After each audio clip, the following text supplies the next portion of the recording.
Welcome back to another episode of the Unblock Your BS podcast. Let's do our weekly check-in. How we doing? Feeling good?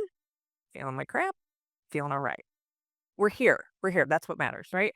So today's episode is a powerful one. It's raw, it's real, and it's probably going to hit you in all the nervous system feels in hopefully the best way. So I'm sitting down today with Elizabeth, a member of the Self-Aware Army, which is my group program where we do breath work, somatic release breath work, we do group coaching, we do nervous system regulation, we do journaling, like all sorts of skills and tools to help you have more self-awareness and to heal the parts of you that need some love and attention. So she came to me after our 5-day challenge that we did in March and was in the midst of still dealing with some grief after loss in her life, navigating the end of a very long marriage, questioning her purpose, her value, and her will to keep going. Sound familiar at all? Ever been there? Yeah, I know, me too. And what you'll hear in this episode is not some polished self help story of like, look how amazing life is, and like it's all unicorns and rainbows now. It's not the highlight reel. It's not. It's a woman walking through the fire and choosing to come back to life. It's a choice. In this episode, we're going to talk about what it actually means to feel your way through pain instead of just intellectualizing it. I'm guilty of being an intellectualizer. I can tell you why I am the way that I am, but that never helped me feel any better. And that's why I've become so addicted to breath work and sharing breath work with people because it bypasses the brain and gets into the body where we experience life and feelings. We're going to talk about why community in healing matters more than healing alone. There's definitely seasons when going inward is impactful, is necessary, and times when we need a support system, we need a tribe. And how somatic work, so soma being the body work, nervous system regulation, and radical self responsibility and accountability changed her life faster than years of traditional therapy. No joke. So, yes, you're going to hear her talk about what shifted when she stopped waiting for permission, when she stopped hiding behind the mask of I'm fine and people pleasing, and when she stopped playing small for the sake of everyone else's comfort.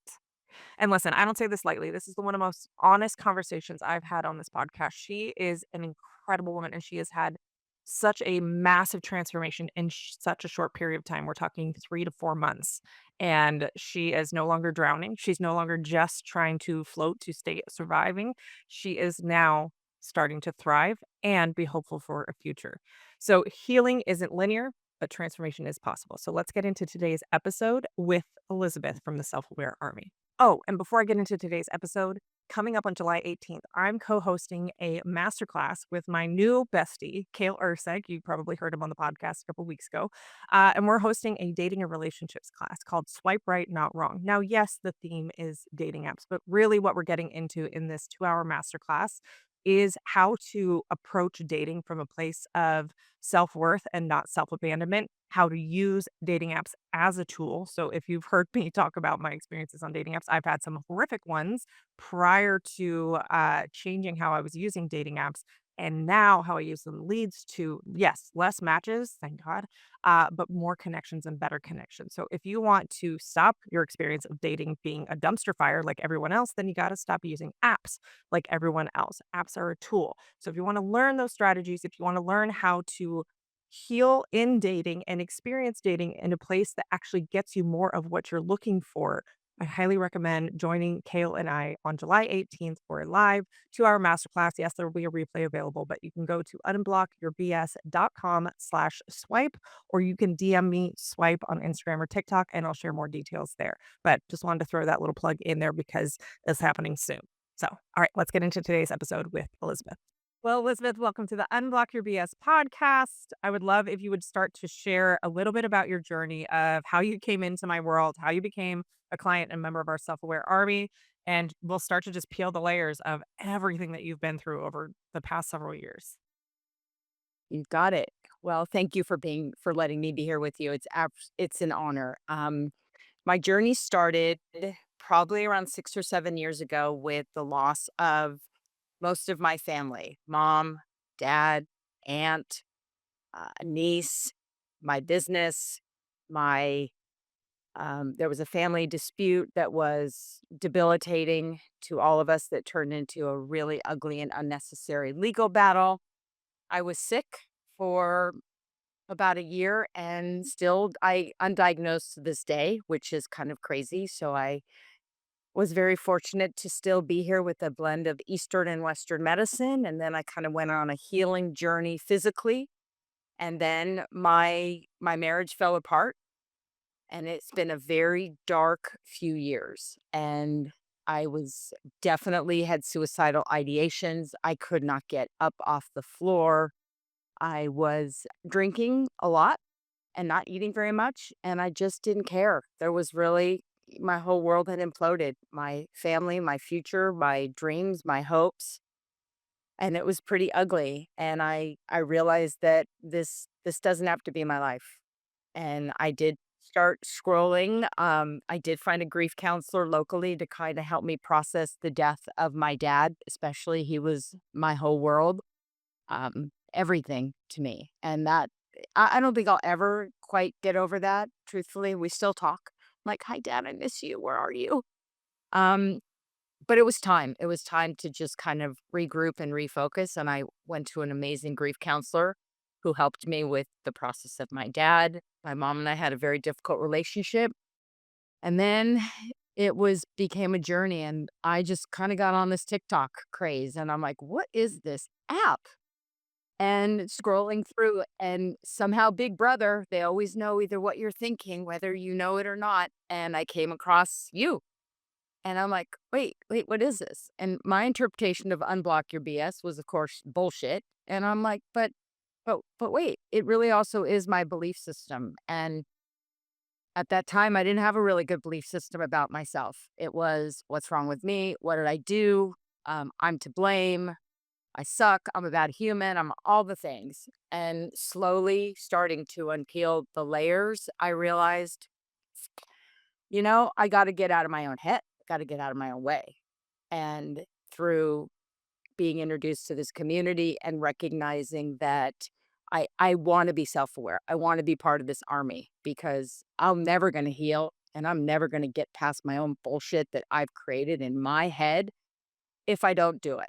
And it's messy and it's ugly and it's painful. And I may or may not still occasionally lay on the floor in a ball and cry. Just saying. Me too. Um, but right? But, I have a very strong faith in God, and that has helped, and my family, has been amazing, and I have really good friends, but my friend circle has shifted because I'm changing and I'm different, and I'm recognizing that I have definite codependent tendencies. I am a recovering people pleaser, all the things. And being part of with you and the coaching sessions that we do, and you challenge me, and there's times I just want to come through that screen, and I'm not sure if I want to hug you or smack you upside the head, Yes. but all of the above. And it's really been a true journey of self-discovery. My life was I felt like I had a pretty good life and things were plugging along, but there were a lot of things I never recognized about myself that contributed to my probably my marital demise as well. I didn't Yeah. make my husband accountable for some of his behaviors. I loved him to a fault and protected him and put myself in the back seat instead of a co-pilot with him. And that's on me. I'll I will not run and hide from my takes two to succeed, it takes two to fail. Yeah. Well, There's no doubt. let's start with kind of take me back to because I think I became aware of you and whether you knew of me earlier in March, but take me back to like where you were at in January or February, your mental and emotional state, what you were kind of facing, how life was unfolding. Kind of take me back to that season. So I realized after the holidays, after spending the prior 2 Christmases alone in bed, breakfast, lunch, and dinner, that I deserve better. I can't do this anymore. So kind of starting in January, and not a big New Year's resolution fan because I feel like it's an opportunity for failure and it's just setting you up to just for a disappointment. But I shifted. My brain shifted. I started to realize I have value. I'm not crazy. Um, I didn't quit on my marriage and I was quitting on myself. And I'm like, no, no, no. Like I can't do that. I'm not brilliant, but I'm pretty smart. I've run many businesses and my brother, poor him, I would tell him that I just don't give a F about life. Like, what am I here for? Why do I need to work? I have no children. I couldn't have children. I don't need to leave a legacy. What's the point? What am I here for? And it was awful. And then in January, I just prayed a lot and I called God, bro. I'm like, bro, what is happening here? What do you want from me? And I just realized it was time. And it was almost like a switch had gone off in my head that or I say God was talking to me going, "You have more to give and to offer. Get moving."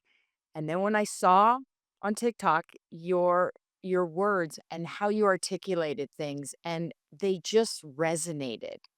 And it's the first time I stopped listening to about 50,000 other podcasts. I mean, just kidding, like at least 10. I'm like, the snake and in my head was ridiculous. It's too much information. It was kind of information overload. And I don't think that's healthy either. And it was just like a little bit of a boundary where I'm like, all right, let's get rid of these people and let's just stick with Tara, who resonates with me, and my grief counselor, which I've graduated from. Very happy to say. Congratulations. But thank you. But I'm sticking with you and getting it was a leap of faith. And I'm like, I'm just going to do this. And when you did that challenge, and I'm like, just be present. Just try this. It's going to be a safe place. And boy, is it a safe place. Yeah. And the people in there made me realize we all have this journey, but you don't have to go it alone. And I've always been independent. I was a feral Gen X kid who just I could just do life on my own, and I don't wanna do it on my own anymore. It's freaking lonely, and losing my family, it just sucked, and I feel like this was a really good segue for me to get back to the land of the living and take some of these gifts and talents and share them and learn from other people because freaking I don't know it all, and instead of being closed off and afraid, it's time to just listen. And on these calls, man, you kick our ass, and it is fantastic. And I love to listen and learn from everybody else because sometimes if we don't get to a topic, doesn't matter. Somebody else has gotten to the topic that still resonates with me. And I have notes. I mean, my notes have notes. And it's been game changing like we're a family and we're all over the country, all over the world. And it's the most authentic, no bullshit conversation and just it's a joy to be I look forward to it. Like, I don't really give a shit what anybody else is doing on these days that you have this call, but I'm gonna be on it because Well, we have one here shortly. So what she's referring to is I ran a 5-day challenge called the Heartbreak to Healing Challenge, and that was the first time I became aware of you because I think you were on the VIP version where we did coaching as a part of that challenge. And I remember you sitting at your I think it was your dining room table, and just your overall physical presence was just kind of hunched over and sullen to say the least. And but you were so excited and so present, and that was what kind of kept coming through is like your physical expression didn't quite match the energy I felt like you had or what was being born, I guess, if you will. And you took a risk, a leap into joining the self-aware army, you crazy fool, you. And joined these group coaching calls that we have every other week where it kind of talked to me about because I know a lot of people get hesitant with group coaching because there is this fear of being vulnerable with other people. I'd rather do it one on one. But there is actually some massive value to being in a group support where it's a group calls where we do what's called hot seat. So Elizabeth is on the hot seat, everybody else is listening in, they're cheering each other on in the chat, and Elizabeth is getting the coaching. But the way that the coaching is oriented is so that it's relevant to more than just Elizabeth's unique set of circumstances. It's applicable to all. So kind of talk to me about what that experience is like for you in the group coaching container that would actually be missing if you were just one-on-one with me because we've had a one-on-one call, right? But talk to me about how that container actually breathed life into you and actually gave you this network of support beyond just me as your coach? Yeah, that's a really interesting question because going through the grief therapy process, we tend to put on, like, we're Academy Award winning actresses and actors. I put on a very good forward face, and I have a forward facing job. I have done podcasts. I talk to people. Like, I'm good professionally and bullshitting about how amazing my life is because it's all unicorn and fairies, right? But being in this environment, man, it definitely was a very eye-opening thing, and it helped me to realize that I don't have to wear a mask. I can be me. And I think when you and I had talked, that I don't even know who I am. I don't know how to have fun. I don't remember what it's like to laugh. I don't know what it's like. I don't remember these things. And it was really lonely. And this was finally a way to get back or to discover this side of me that had been lost and squashed and, you know, just decimated. The amount of grief and loss over these last few years was it wrecked me to my core. And I'd never had a confidence problem. Oh, I had none. I'd never had certain things. I had none. And this reinvigorated me and gave me the confidence that it's okay. It's okay to share. It's okay to learn. It's okay to hopefully inspire. And the group just it gave me something, a piece of me back that had been lost.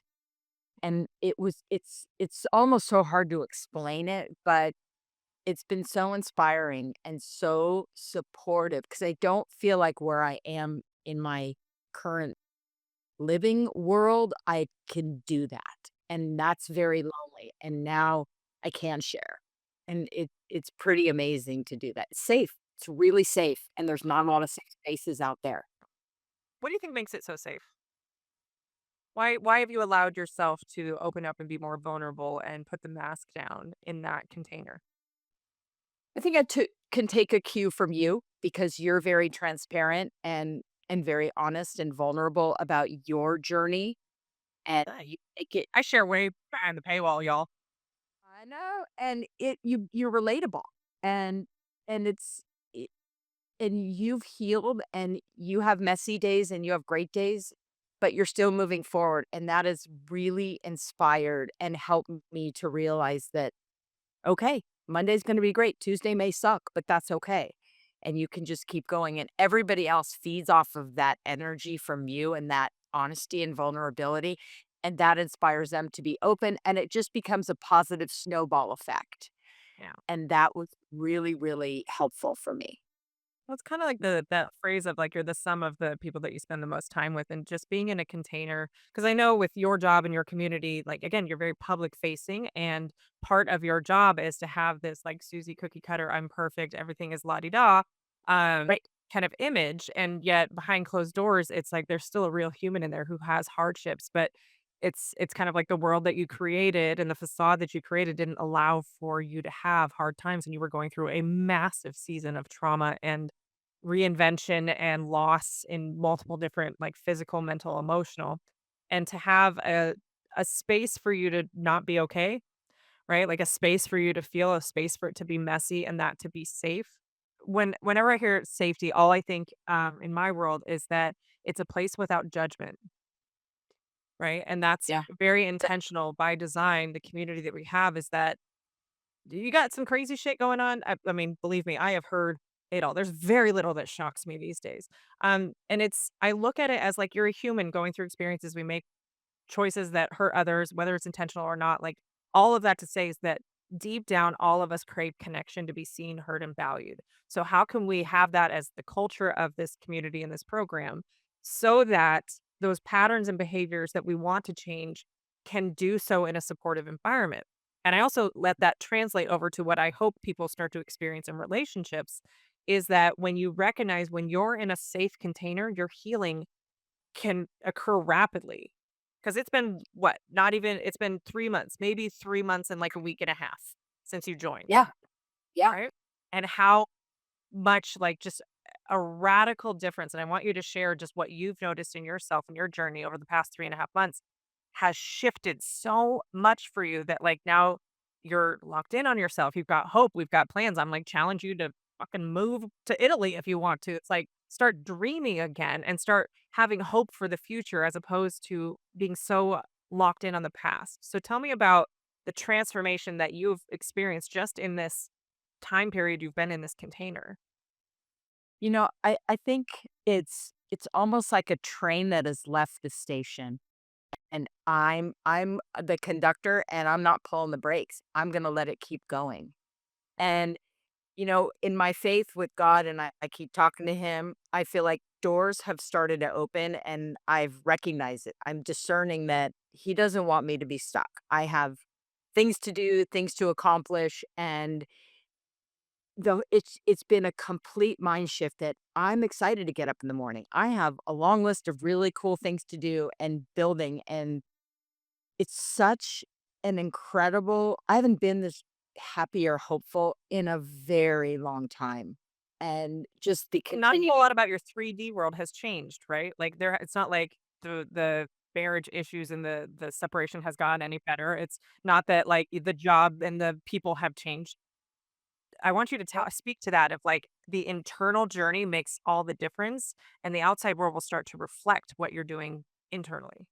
Yeah, that's true, and I feel that I've become more self-aware because that's really important. I've recognized my contribution to certain things in my life. I've looked back at my childhood and my relationship with my mom, Mm. the sexual assault that I encountered as a child, and how your parents and your situation there can affect you now. And being aware of that has really helped, and breaking some of those generational curses or not following in the same footsteps, or, embracing the good that was taught, and all of it just shifts your mind, and once that shifts, you embrace it, you walk through that door, and it's not stopping. And yes, the external shit is still there, it hasn't changed, but I feel like I'm setting better boundaries because of the things you've taught us.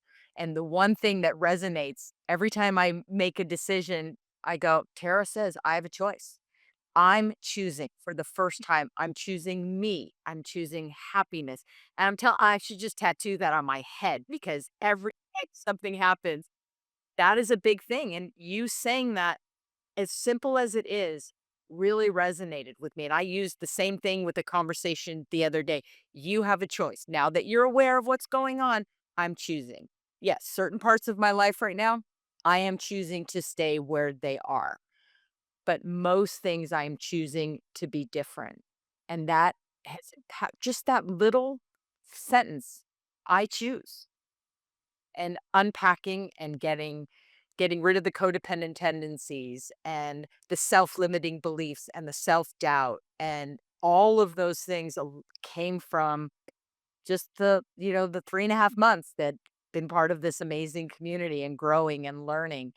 And it sounds so simple, but it really resonated with me. And sometimes we overthink. I'm a thinker. I'm a very deep thinker, and that is just stupid. Sometimes I yell at myself. It's Well, it's a way too protective much. mechanism, but you're right. Like when you recognize the choices that you've made, either subconscious or unintentional, right? When you can recognize that you still continue to make choices and at any given moment you can make a different choice, that's when you start to feel empowered because you recognize you have actually created the life that you have by probably well-meaning choices, but they're still choices. And you can start to choose differently when you're aware of it. And that's kind of when it clicks for people, you can't unsee it. Like to me, that's self Yep. awareness when you recognize the power of choice because you become empowered. It's like, okay, in this situation, while I didn't choose for this situation to happen because it was out of my control, what is it I choose now? What is even the perspective that I have to choose? Do I want to choose to look at I'm broken, I'm a problem, or do I want to choose to look at I'm learning and I'm growing and I'm evolving? You can look at the same thing multiple ways. This is what am I? Yeah.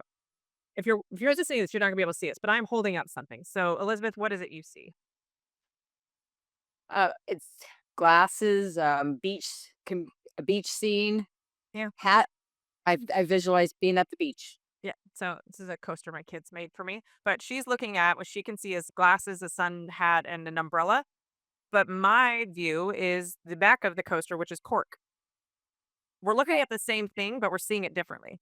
right? I don't see what you're seeing from my perspective. And that's all I do in coaching all day long is just shifting the perspective. We're looking at the thing that we're looking at is not different. How we're seeing it is different. And that's all perspective shifting is looking at the same circumstances. Is there a different way to look at it that causes you to feel how you want to feel? And I think we went over this in a coaching session recently. If not, that I've done it in a podcast episodes where it's like when you change the way you look at things, the things that you look at change. So if we can change the thoughts that we think about a certain situation, then it actually triggers different hormones to be released, right? So she's currently in separation. So we could look at the frustration of how long this separation has gone on and is it leading to divorce? Is it not? And he's not talking to me and all of the heaviness and the meaning that we can place on that.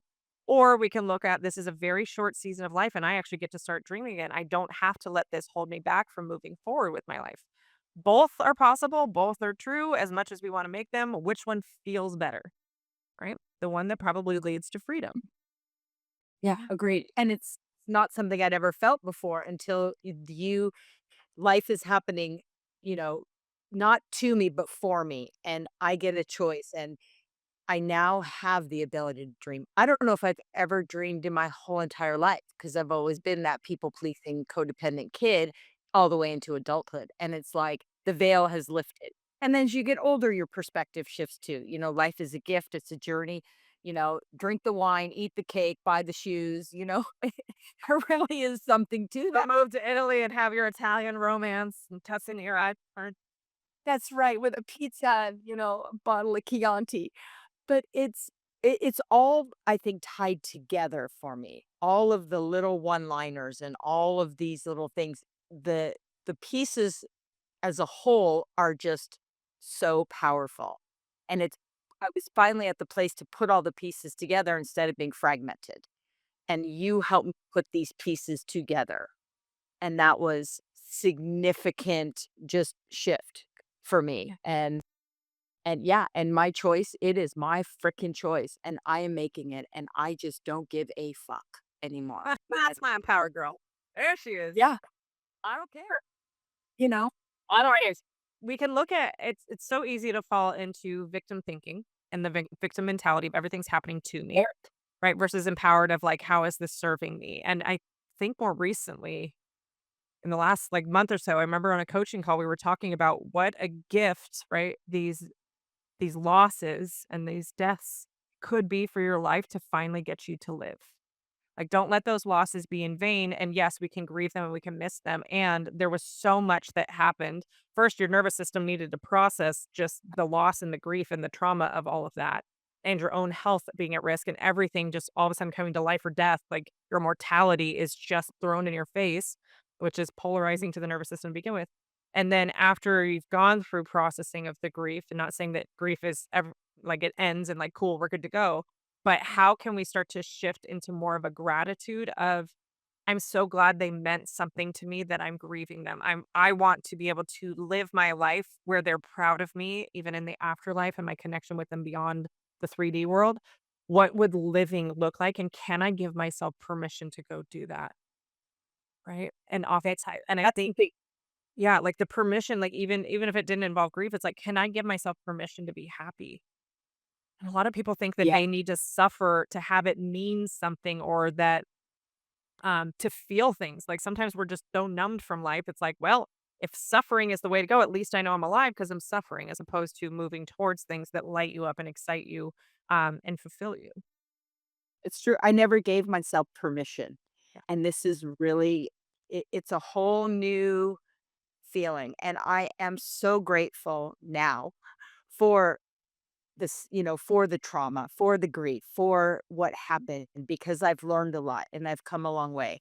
Yeah. The marriage with my husband, I wouldn't change it for anything. I will never be one of those women that said, "Oh, should have never married him." No, it was the greatest experience, and he brought me a lot of love and joy until he decided that our marriage didn't serve him anymore. But I'm not going to regret being married. I'm not going to regret anything that has happened in my life because I learned an awful lot about me, and it's a journey of discovery, and Yeah. I think I had to go through it to be living now for maybe the first time in my entire life. All right. Better late than never, sis. I mean, come on. Right? Amen. you know? Yeah, and I think that, again, it's the perspective at which you look at it, right? And it's, very easy to think like all of these things happen to me. How can this be for my greater good? Like there's just no way. And sometimes it takes some time and letting the emotion come down to start to kind of get sick and tired of being sick and tired and sad and mopey that your nervous system just goes like, we have got to move. We have got to do something to start to live again because this is just Groundhog's Day every day. And I know I had this with I had a miscarriage in 2012, and for a good year and a half, I couldn't see the greater purpose of that. To me, I was just like, there's just to lose a baby at 16 weeks and to like have a belly bump or baby bump and then have it go away. Like there's just no rhyme or reason for that. Don't tell me about everything happens for a reason. That was like the worst thing you could say to people in miscarriage or death. Um, Yes. in hindsight, 13 years now later, I can see how that experience and even the grief and the pain of going through that, while yes, that had a significant impact on my marriage, and we both agree, like we never really recovered from that, even though that was a year into our marriage, that it led on a trajectory. That was the first time I went to therapy, was after that miscarriage. The first time I had experienced like postpartum depression, where I started to label what I experienced was anxiety. Who knew it had a name? I just thought that's the way I lived. Then I went to beauty school shortly thereafter to become an esthetician because it was easier to take care of other people than it was myself. And then that led me to becoming we went to have another kid. I started my own business as an esthetician. I then started teaching other people how to run businesses as estheticians. That got me into a program where I met my longtime coach and learned all this shit that I coach now and went through a divorce and applied these skills and tools and all of that leading to this moment here. Right. But it wouldn't have happened without that loss, without that pain. And so I like to live in a world where pain serves a purpose because otherwise, what's the fucking point? And so if you can always be looking for the lessons amidst the pain, it makes the process of going through the pain and healing from it a little bit easier rather than feeling like it's a dark hole you're never going to get out of. Absolutely. There is purpose in the pain, and I couldn't see the forest through the trees for a very long time. And people would say, "Time heals all," and I wanted to smack them because I hated hearing that. But It's also right. yeah, I hated it. But I have gotten, better over time, but I've also put in the work and I've recognized I need to just own my shit and figure it out. But it it takes a while to get through it, and I don't want people to have this unrealistic expectation that they're just gonna wake up one day and go, "Ha ha, I've had a moment and I'm done." It takes time to peel the layers off, and it's messy, and it's okay because 'cause we're just human. We're just trying to do the best we can in this crazy thing called life, and we owe it to ourselves because we do matter. We matter, I too had a miscarriage. It was about, I don't know, 14 weeks, and it was a lot, and it rocks your world, and I couldn't have kids after that. And it's very difficult, but I don't even think I ever really processed it because the world I was living at the time, I didn't have time. I was running a business. People relied on me and just, put on your big girl panties and go. And I did myself a disservice back then. And I'm making up for it now, that's for sure. It was Processing locked in the nervous system. it. Oh yeah. And the body does keep the score. And I think your somatic breathing is so significant. And I hope that people really embrace it. It's a little hard for me, which I shared with you, and I'm trying. I mean, I can't even relax when I get a massage. That's just my crazy brain. But it is You need such to let yourself move and scream. You're that disconnected, it's because your body is like, "I'm about to get unhinged," and that feels I've never done that before, but I promise if y- you start to just get out of your head about what it looks like or feels like and just go into your body, even if it's primal and growly and you feel like you're doing tribal chants or convulsing, like, the weirder the more the body will release, and then you stop judging yourself, because 'cause I've had those moments too where I'm like, "I'm just not disconnected," or, "I feel like I'm about to lose it," and if you just go into it, um, yeah, you might test that out. But I think I I would you're go ahead. I would say I would encourage people to really try it because I'm not a quitter and I'm not going to quit. I'm going to keep trying, but it really does make a significant difference in your work. It gives you a tool to have an outlet that we otherwise don't have great outlets for. right? Whether you explode at people and that creates destruction, or you repress it and that creates destruction in your own body, like none of that is a healthy process. And your body knows how to process this. Your body knows how to release trauma, pain, grief, loss, all of that. We're just not taught how to do that. And when you can access allowing your body to do that, all of a sudden you're like, oh, I don't have to carry this anymore. What do you mean? And that's what I mean by like time does it like the phrase time heals all wounds. Time allows the hormones and the intensity of it to wear off. Healing it to me is a very different, very different theory because the bulk of the work that I do, especially with one-on-ones, is going back to childhood trauma and childhood shit, right? Even stuff that people wouldn't normally label as trauma stuck in the nervous system, and these people are like 40s and 50s, right? Even some 60 and 70-year-olds, like stuff from childhood, still driving the bus, even though they're not aware of it or connecting the dots because the intensity of it has worn off. But the memory of it, like in your body and in your nervous system, is still very much apparent. And so, what's been That beautiful as like your journey is that you have been experiencing grief and you've been in support and you've been checking all the boxes, right? And you've progressed, but you had a radical acceleration of that to find yourself and feel hope and joy again in a much shorter time period when you started adding in somatics and this different level of coaching. it so true. We were when I went to school or to college, I don't remember taking an adulting 101 class on how to deal with this stuff and how the your childhood experiences affect you and really trying to unpack that and it really does. Really But you took calculus, so that's cool. Love that. Glad I took great. calculus. Yeah, absolutely. And cultural anthropology was high up there on the list. Yeah, it is, and I love what you do because you do help us to become self-aware, and that's not something we even it's a newer in term or experience, I'm not quite sure what the word is, but it's a newer level of self-reflection, and we all need it because that shit is hard from what happens, and it shapes who you are, and being in a community like this where you do become self-aware is it's necessary. We all need it.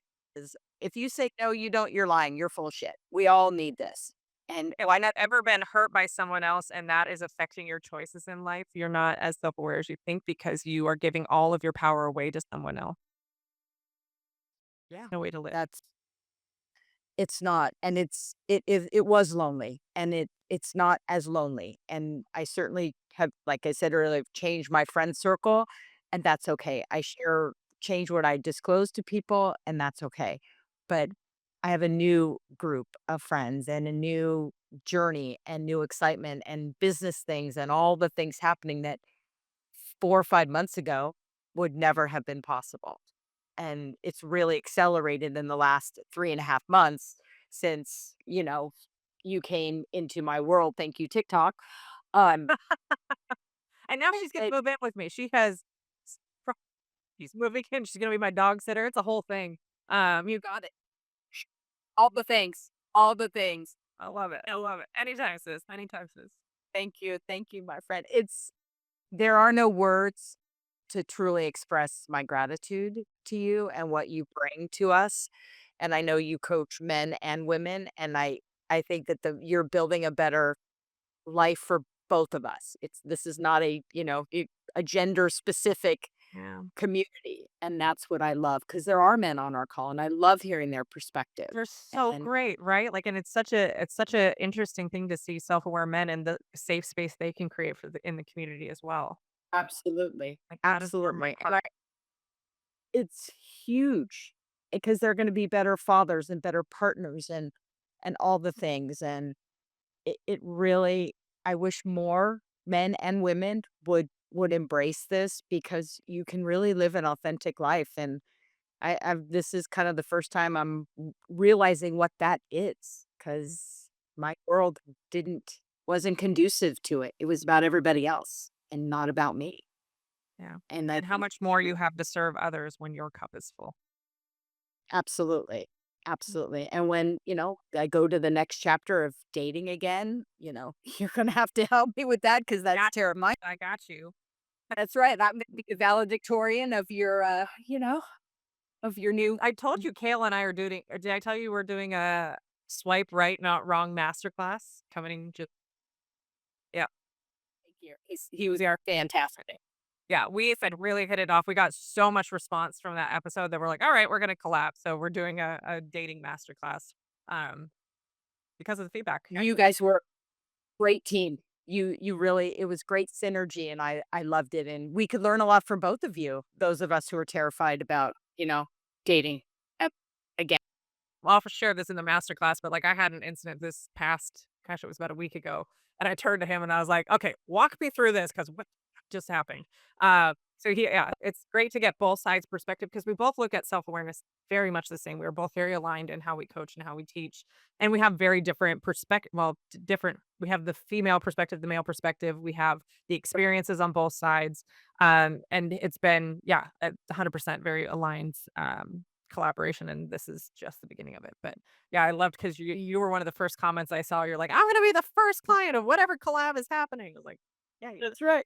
yeah, But and I don't think I would feel as I feel without going through this whole process of learning and exploring myself and being self-aware. And they're all tied together. There's a lot of, synergy with all of those feeling the feels, and it's been 100% a significant shift. And I could not imagine I would not be where I'm at now 3 or 4 months if it wasn't for this, you, all of us, the community, the self-aware army, you guys you don't know? link the community. I just hold the container and then just feed you back your bullshit that you try to give me. Which is what we love because we all need people in our life who don't sugarcoat it. There's a time and a place to be sympathetic and supportive. There's also a time and a place to say, yeah, no bullshit. I call bullshit, Yeah. and learning to accept and learning to, this is who I am.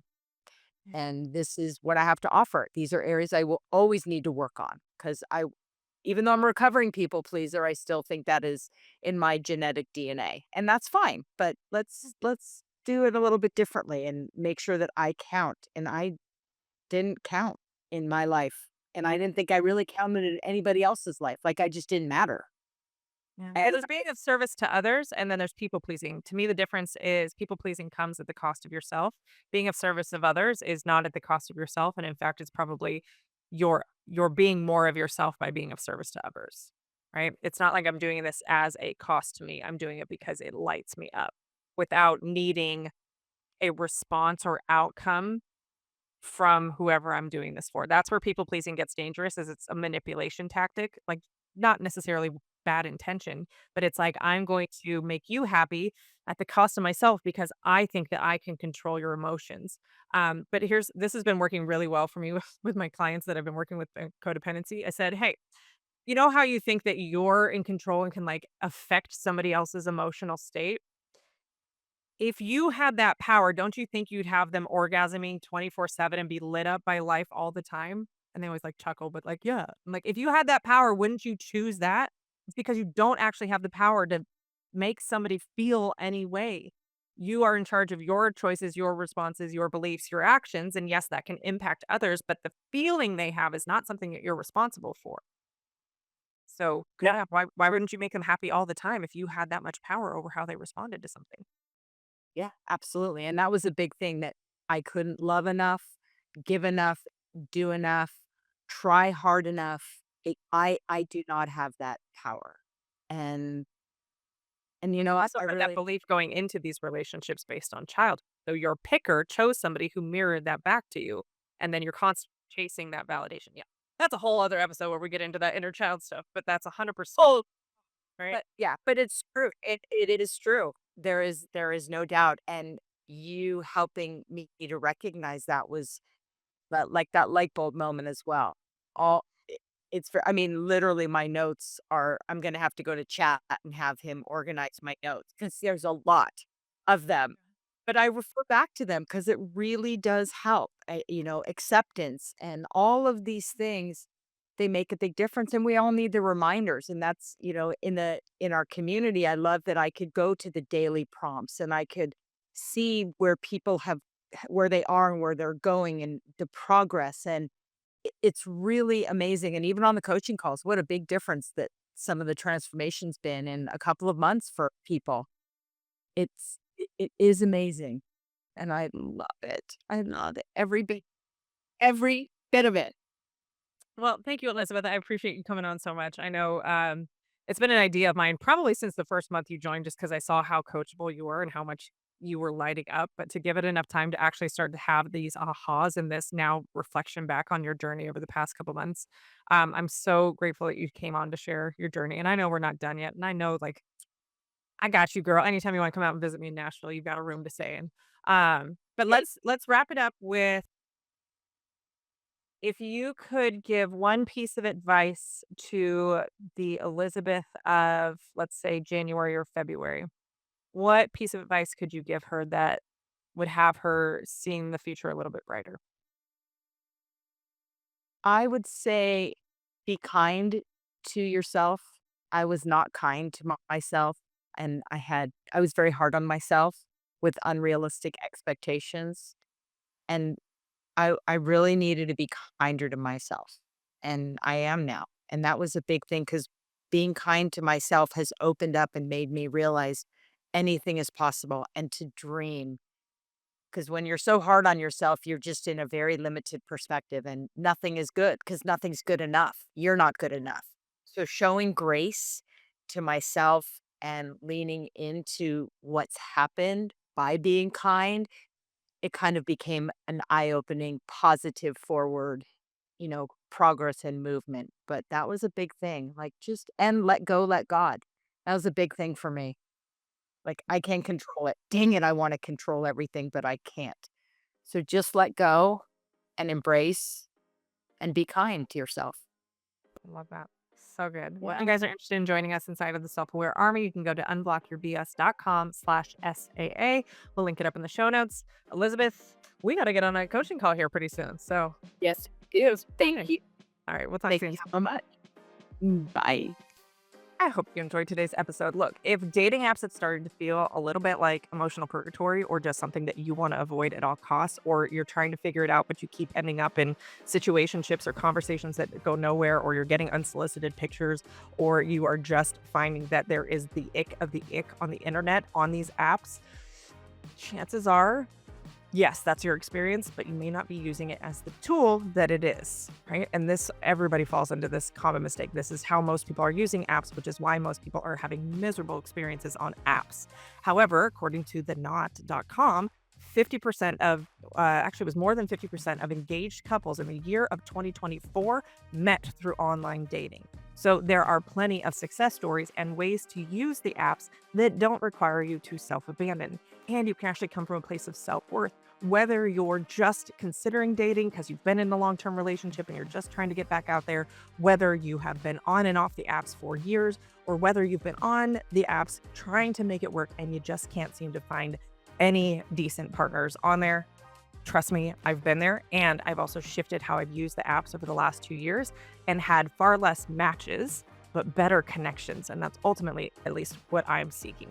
So if you're stuck in a swipe culture or the hookup culture, or you're overwhelmed by all of these choices, but never really feeling chosen, if you're tired of conversations that go nowhere, profiles that feel like auditions are just very generic, boring, holding a fish or talking about tacos and margaritas and hiking and pineapple on pizza, and you're pretending to be the cool girl or the chill guy, but really you want depth and you want intimacy and you want to be mentally, emotionally challenged in the best way, the apps aren't the reason why you're not experiencing that. How you're using the apps is why you're experiencing that. And look, if you're using the apps like everyone else, then you're going to have the experience like everyone else, which the general consensus is the apps suck, right? But it's not the apps, it's how people use them. So it's just amplifying patterns that likely you haven't healed or addressed yet. That's all it is, right? The apps are a tool to meet people you otherwise would never meet. That's a beautiful opportunity. So that's why I'm co-hosting a masterclass with good old Kale Ursek. He was on the podcast a couple weeks ago. He and I have such a unique strategy and approach to dating apps and dating from a place of self-worth, not self-abandonment, that we decided this is information that A, we've been asked for, and B, that would be very beneficial for those that are out there dating and really having a hard time making dating fun or enjoyable enjoyable or something that's a worthwhile use of their time. So it's called Swipe Right, Not Wrong. And we're going to teach you how to transform dating apps and dating from hot mess to secure success. I know, so catchy, right? So it's not another how to get more matches gimmick. It's a nervous system gut check, a self-worth tune-up, and and actually a complete reframe of how you show up in the chaos amidst modern dating and actually choose not to participate in it. How to have boundaries around the app, how to get off of the app and actually meet in person, right? How to not get catfished. Oh man, I have a great catfish story from the very first connection I made on an app. Maybe I'll share that in the masterclass, but you got to come figure that out. So how can you do that without losing yourself, without losing your mind, without losing your standards? That's what we're going to cover inside of this masterclass. So we'll cover how to use the apps with actual intention. Yeah, you should have a plan going into using apps. How to set boundaries before you spiral and get sucked into something or an emotional situationship or fantasy-based thinking, and why most profiles are just trauma responses and cute outfits. So if you're ready to date without abandoning yourself, this masterclass is for you. It's going down live July 18th at 5:30 Pacific time zone. All the details you can find on unblockyourbs.com/swipe, or you can DM me on Instagram or TikTok swipe, and I'll send you more details about it. Yes, there will be a limited time replay. So if you're unable to make it live, totally fine. You're going to want this information. So again, head on over to unblockyourbs.com/swipe, and I'll see you in the masterclass. Have a good one.